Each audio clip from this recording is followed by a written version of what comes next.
Leo tunasimama kimya chini ya msalaba. Leo macho yetu yanamtazama Yesu Kristo akitoa pumzi yake ya mwisho kwa ajili yetu. Siku ya maumivu. Ndiyo, ni siku ya maumivu, lakini pia ni siku ya upendo usio na kipimo. Msalaba unaonekana kama ishara ya kushindwa, lakini ndani yake kuna ushindi wa ajabu wa huruma ya Mungu. Yesu hakubaki msalabani kwa sababu ya misumari, bali kwa sababu ya upendo.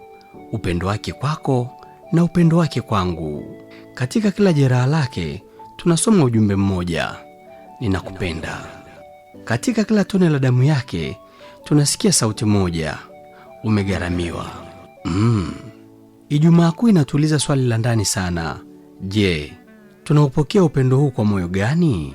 Je, tunathubutu kusimama karibu na msalaba, au tunakimbia kwa sababu unatuonyesha ukweli wa gharama ya upendo? Leo sio siku ya maneno mengi, ni siku ya kukaa kimya na kutazama jinsi Mungu anavyogeuza maumivu kuwa daraja la wokovu. Kutazama jinsi kifo kinavyogeuka na kuwa mwanzo wa uzima. Tusimwache Yesu msalabani peke yake. Tusimame naye kwa imani, kwa toba na kwa shukrani, kwa sababu kupitia msalaba mlango wa rehema umefunguliwa kwa kila mmoja wetu. Na tunapoinama leo mbele ya msalaba, mioyo yetu inanong'oneza kwa unyenyekevu: asante Yesu, asante kwa kunipenda hadi mwisho. Kabla sijahitimisha hii leo, ni washukuru wale wote walioshiriki kufanya matendo ya huruma kwa kupeleka tabasamu kwa yule mama aliyekuwa anahitaji sehemu ya kulala. Hakika alifurahi na alituahidi sala zake.